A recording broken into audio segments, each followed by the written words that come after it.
Hey, I'm Ryan Reynolds. Recently, I asked Mint Mobile's legal team if big wireless companies are allowed to raise prices due to inflation. They said yes. And then when I asked if raising prices technically violates those onerous two-year contracts, they said, "What the f*** are you talking about, you insane Hollywood ass?"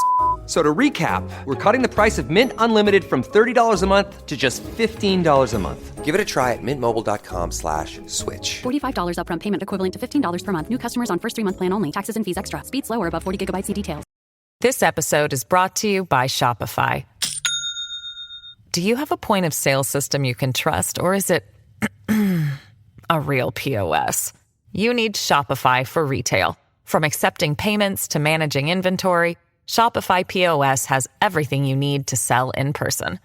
Go to shopify.com/system, all lowercase, to take your retail business to the next level today. That's shopify.com/system.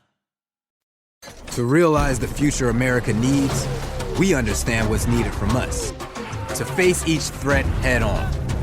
We've earned our place in the fight for our nation's future. We are Marines. We were made for this.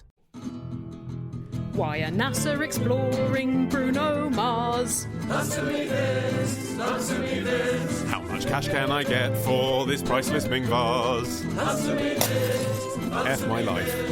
Helen and Ollie, answer me this. As we warned you last week, listeners, we are off on holiday at the end of this podcast. That's right, we're away for a month, so really savour every moment of this like Charlie and his Wonka bar. Without further ado, let's tackle some questions. Here's one from Chris from Kettering, who says, "Not too long ago, I acquired a fake but very realistic Rolex watch." Is he trying to sell it to us? Is this one of those spam emails? Is he offering us a diploma as well? See Dakota Fanning naked. I don't want to. She's still a child. Unfortunately, says Chris, the dial to change the time has jammed. Oh, not what you'd expect from a quality fake watch, is it? No. I would like to get it fixed, but I'm almost certain that if I go to a watch shop, they'll realise it's a fraud and expel me from the shop. Because that's what they do, rather than taking the watch-fixing job, which are only getting rarer these days as more people are using mobile phones to tell the time. Yeah, that's right, because the guy in Timpson's is really going to give a shit, Chris. My God, this is not a real Rolex! Alan, call the police! He's going to be talking to you very calmly and then just reach under the desk and hit the panic button and that'll be it. Chokey for 5 years. It's not like you're going into the Rolex shop saying, "Fix this, my good man." Ollie, answer me this. Shall I bite the bullet and try to get it fixed? Or just add 3 hours and 42 minutes to the time whenever I look at my time-telling device? It's absolutely fine. It's not illegal to bring a fake watch to a jeweller. That's not a crime. And if you are really worried, you can concoct, for your own happiness, some complicated backstory where you thought your granddad really had given you a real Rolex for your birthday.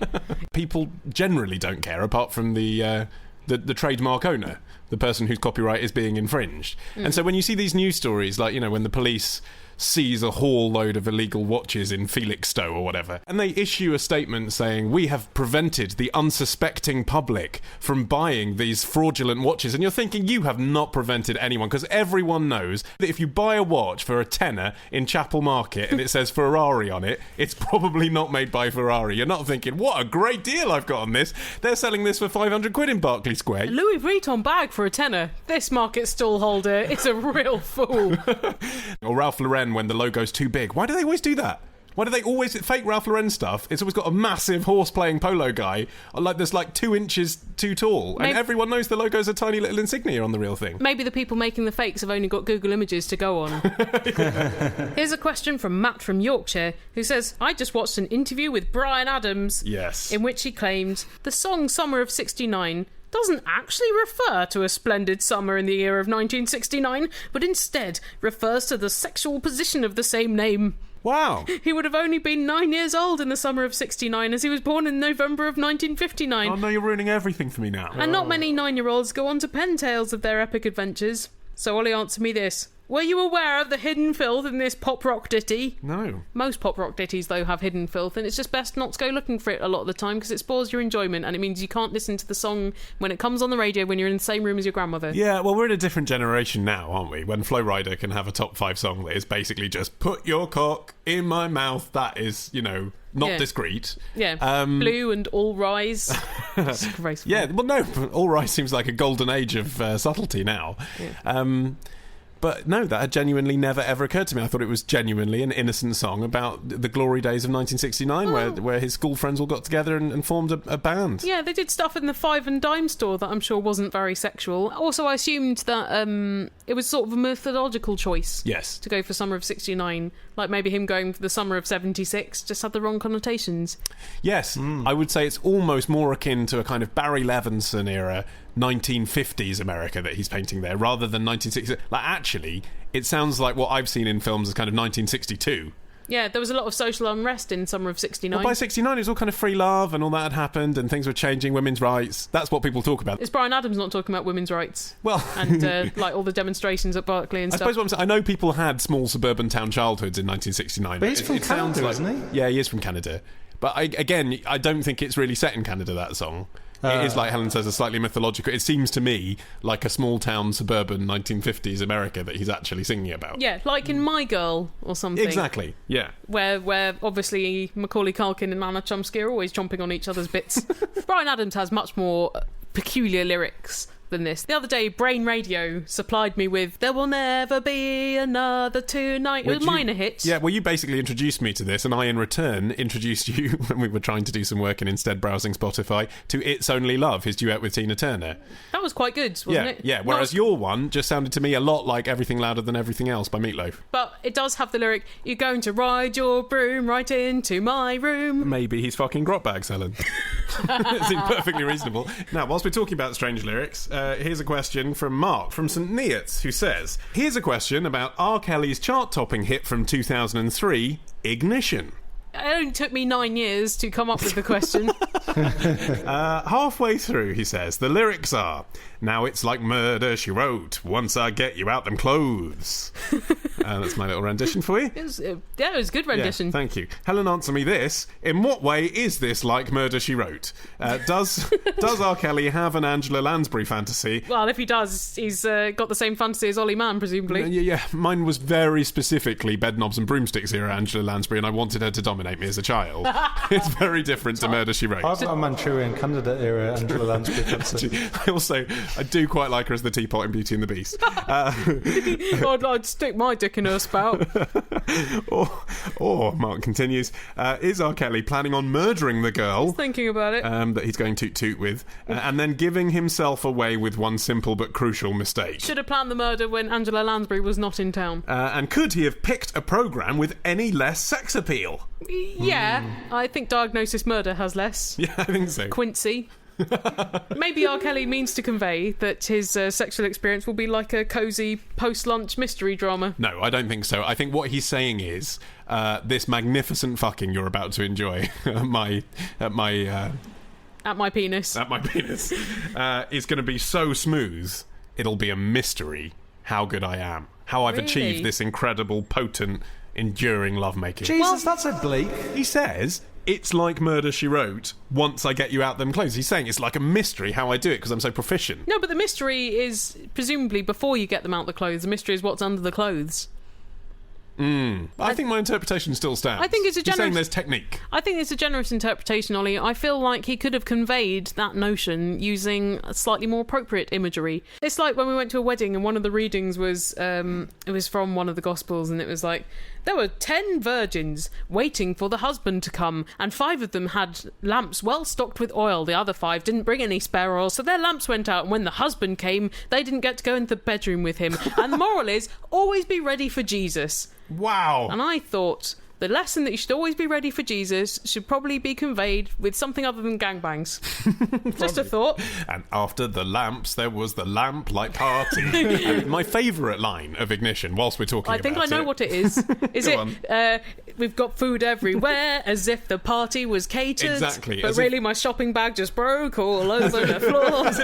As if the very suggestion of an after-show party for a performer of the calibre of R. Kelly being catered is so outrageous. It sounds really low middle class. It's the kind of thing that they would have in an Iceland advert, wouldn't they? When whoever's doing it now, one of the Nolans, passes around the vol-au-vents and they go, wow, you must have got in the Admirable Crichton or one of those other posh caterers to do this. And it's like, no, 12 for a pound in Iceland. Yeah, you're right, yeah. He's pointing out something that you would expect to see in a green room of an R&B chart-topping superstar. You've got so much Highland Spring, they must be 6'5". And it's just like, yeah, of course. I went to Costco before the show. You know, guess what, R. Kelly? You know, you're signed with Sony or whatever. There's someone whose job that is. I've got Twiglets to my left, crisps to my right. So many spectators, it's as if the concert was ticketed. Yes, yes, that's what's happening. If you've got a question, email your question to answermethispodcast at googlemail.com. Answer me this podcast at googlemail.com.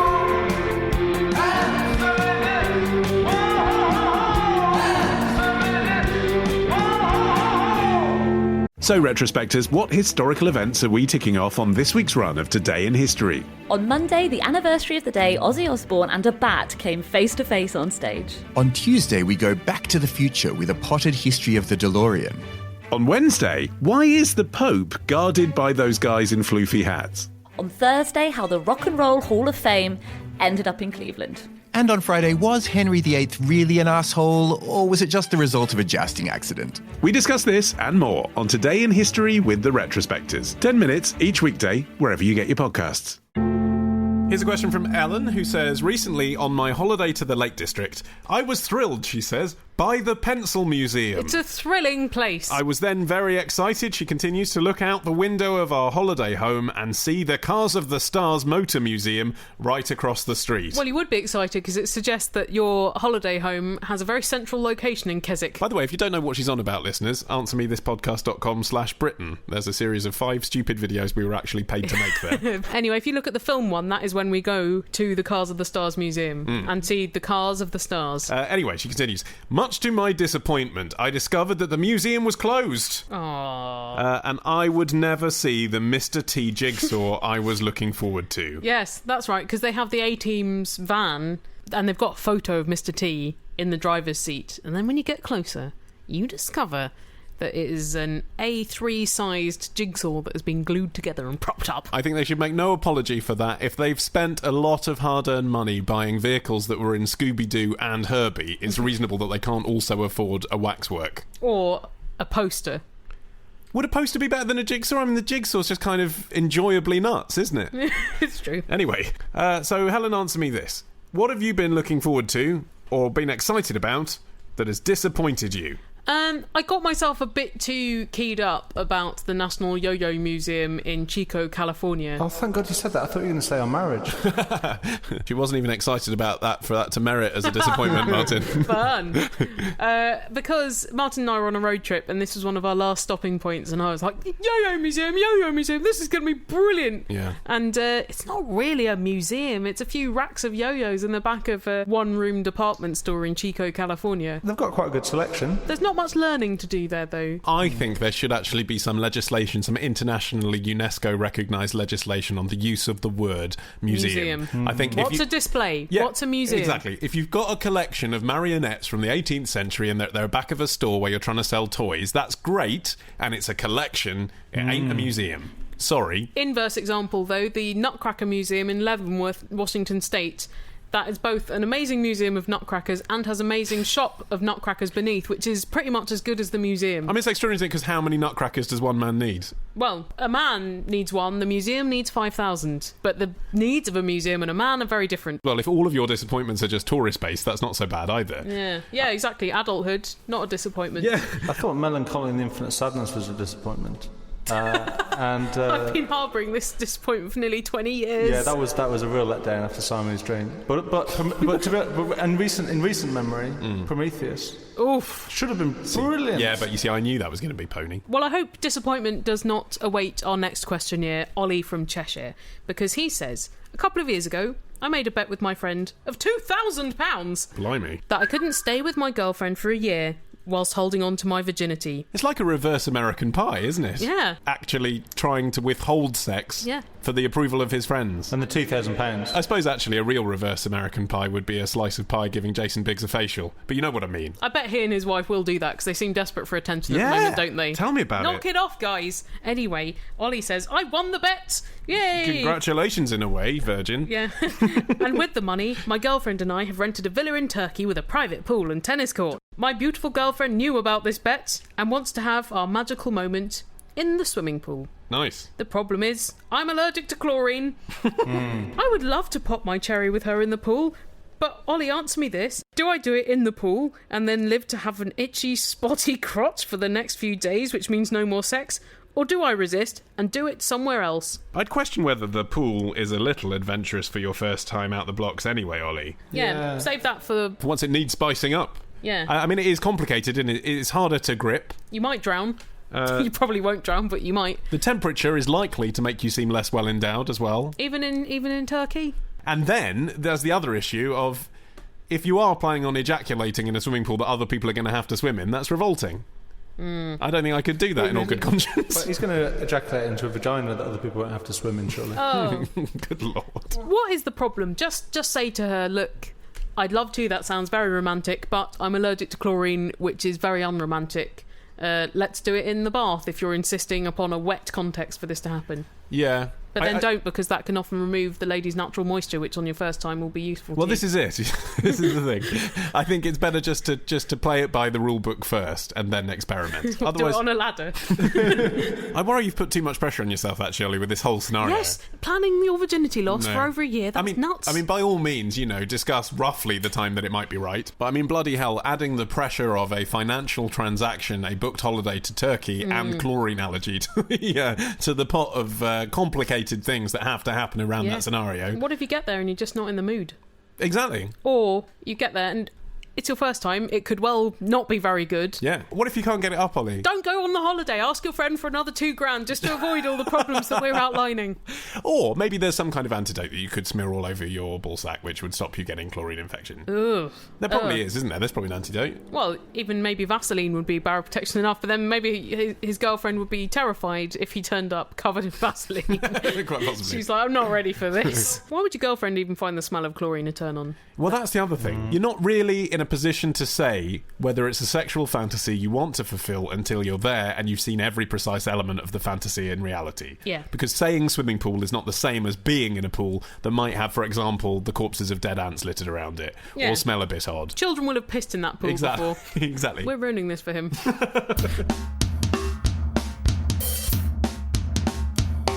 What's your favourite question from our first 3 years that's really made you guffaw? Tim Curry or Tim Rice? Disposing of dead mice? Dave from Smethwick on kosher law? If you like fact or bawdy talk? Or just a soundtrack for your walk? We've got stuff to entertain you. Because for 79 pence each you can buy our first 3 years episodes. Or just the good ones, who could blame you? Go to answermethispodcast.com/classic or iTunes. And if you don't, you'll get a visit in the night from our band of hired goons. Hired goons, whack, whack, whack to what they say, if you value your knees.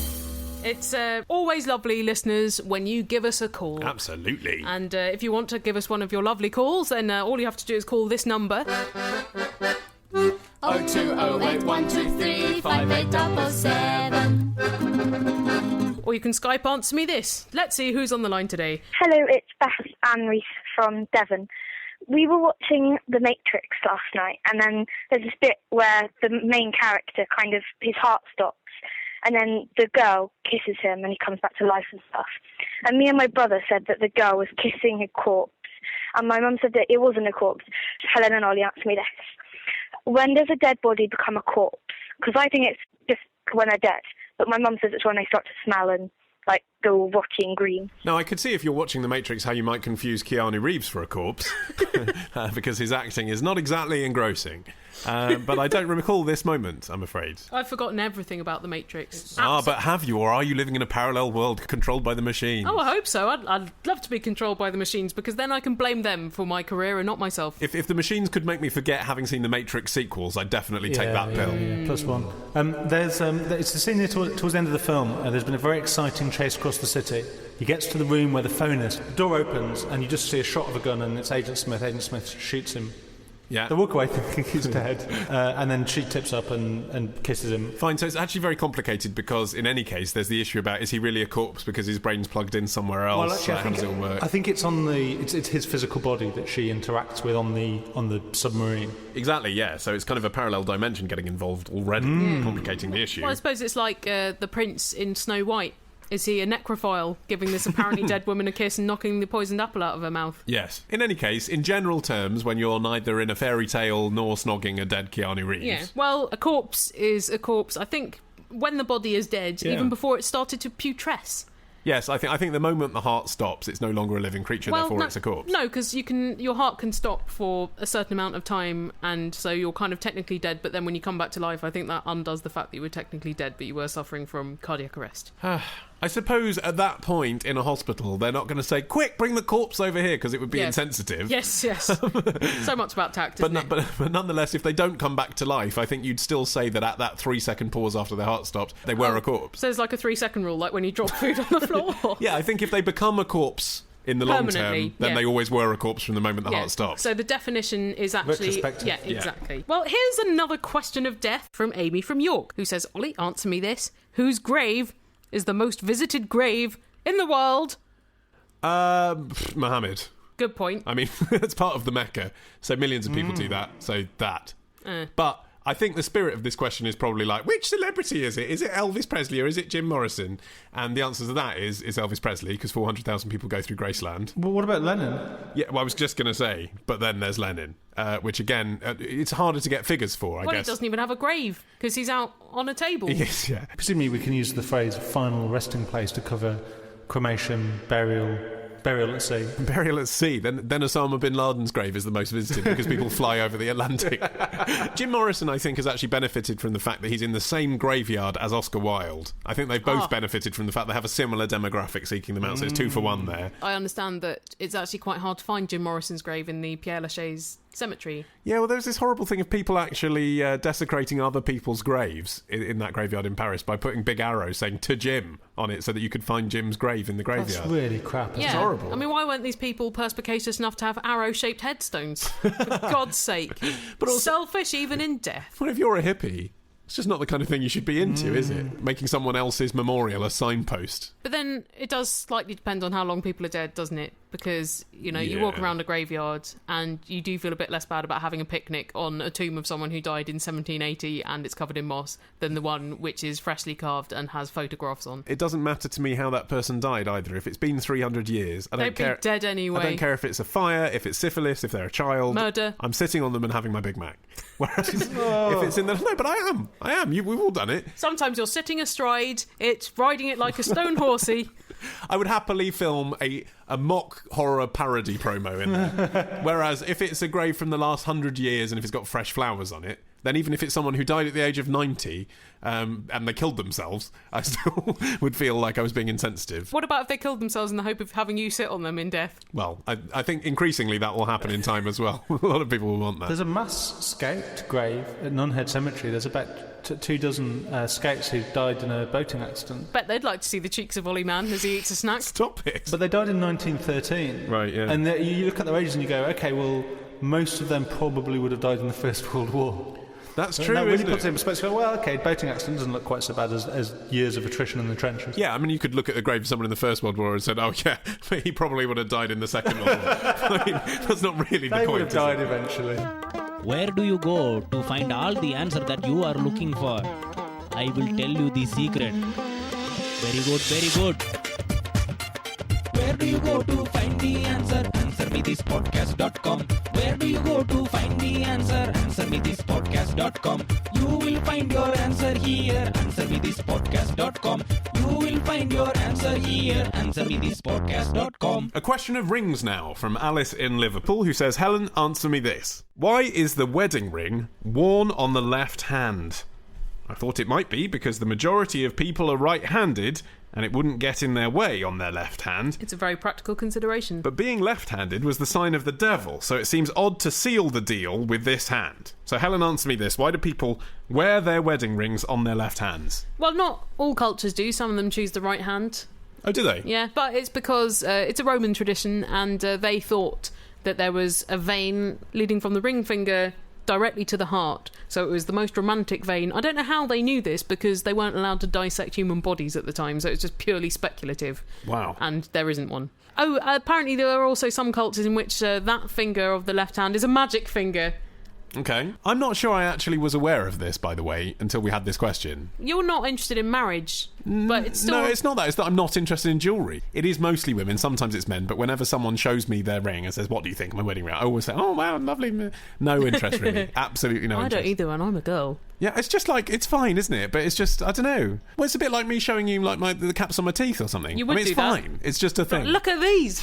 Oh, they're incredible. Cost me $1,000, these beauties. Hi, I'm Steve from London. Helen and Ollie, answer me this. My friend is considering buying some Olympic memorabilia, and we were wondering which memorabilia item is most British. Is it a mug, a tea towel, or just a plain old T-shirt? I reckon the most British would be a tea cosy. Do you think they've done one of them in the shape of the velodrome or something?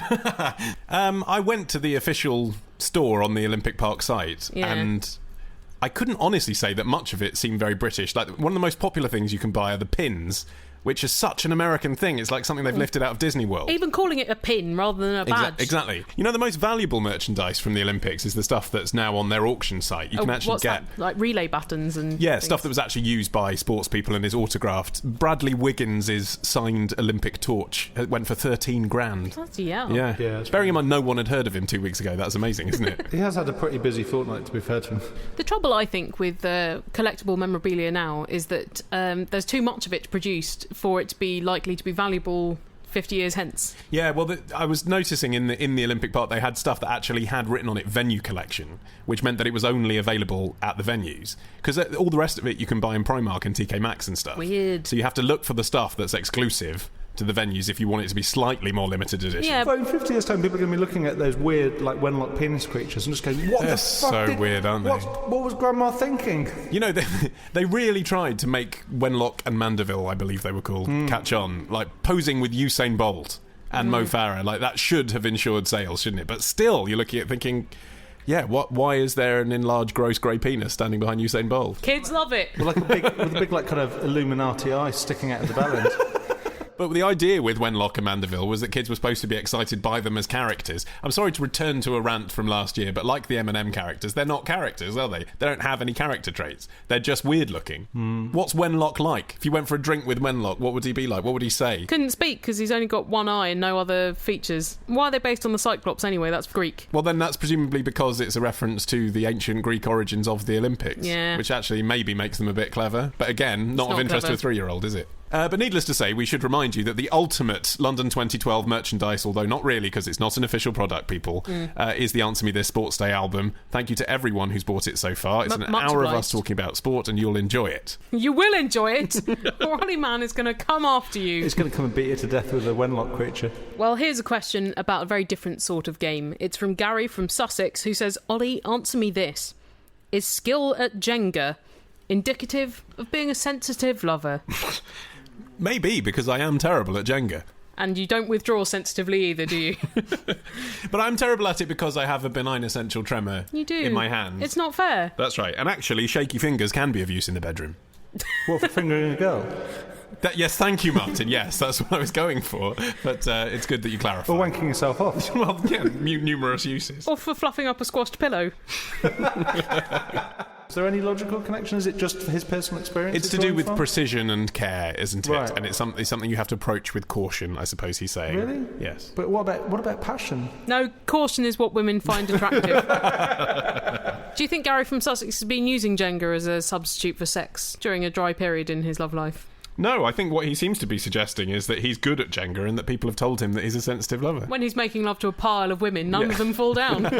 If you don't even know what a question is, then you're probably at the wrong place. 'Cause religion's on godcasts, dogs are on dogcasts, fish are on rodcasts, but we don't do fish. 'Cause on this podcast, you answer me this. And now to conclude this podcast before our holiday, here's a question of holidays from Fiona, who says, Tonight I'm staying in a very bizarre B&B in Bristol. It has toads decorating everything throughout the main part of the house. That is quite weird. She means ceramic toads, presumably, rather than toads armed with paint rollers. It's not clear. Every surface, including the ceiling, is green. My room is bright pink, and there is a clown on the duvet cover, which is also in shades of pink. I'm not in a position to criticise then, because as Helen has pointed out to me, and I had not realised before, childhood home full of clowns. My entire house that I grew up in is apparently full of clowns. You watch Stephen King's It for comfort, don't you? Well, Fiona says, the ensuite has a glitter toilet seat. I've got a glitter toilet seat. What's the problem with that? What are you saying? It's like you're going to the toilet in Kanye West's teeth. This is, without a doubt, the creepiest B&B I've ever stayed in. At least it's got some character and it's not just in kind of magnolia shades, eh? Ollie, answer me this. What is the weirdest or creepiest place you've ever had the misfortune of staying in? I stayed in a convent in Kenya. That's quite cool, though. Yeah, but it really wasn't. Oh. Was it an active convent? Yes. Oh. And we got there with the plan of camping in their sort of quad. But then all the nuns left their rooms and let us stay in their rooms. And so I felt really bad because we turfed nuns out of their rooms so that we could have them. And they weren't nice rooms. The knowledge that I'd turfed a nun out of her room for my discomfort made it a pretty weird experience. Nuns aren't supposed to be comfortable. They're supposed to be above all that. No, well, true. Well, maybe that's why they sacrificed themselves to our tents. Maybe they're like, brilliant, tourists, we can have a comfortable sleep tonight in a tent. Yeah. We stayed in a chocolate-themed B&B last weekend in Bournemouth. They just decorated things in different shades of brown and gave you free chocolate. Right, so it wasn't like melted all over the duvet, because in the height of summer... by the end of the evening, Ollie.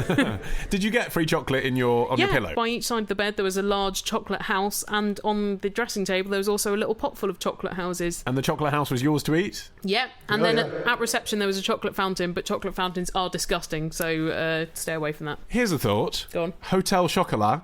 Why have they Yes. not done that brand extension? It's in the true. bloody name. I think actually the weirdest places I've stayed in is when it's B&B owners who are like, we got into this to meet people. That's weird. Like, why would you meet people that are leaving at breakfast? Yeah. I don't think what B&B owners don't quite appreciate is you don't book a holiday based on what interesting people you can meet that run hotels.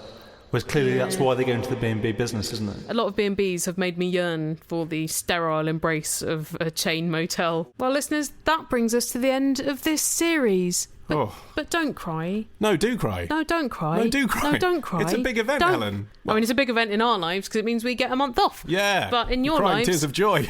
in your lives, you don't need to take that much time off us because you can peruse our albums, you can peruse our old episodes. Yeah, first 120 episodes. And all of that stuff is available on our website, AnswerMeThisPodcast.com, where you can also find our contact details so you can send us a question. We will return on the 20th of September. Barring any unforeseen holiday disasters or holiday amazement where we wanted to extend the holiday and never come back, like Shirley Valentine.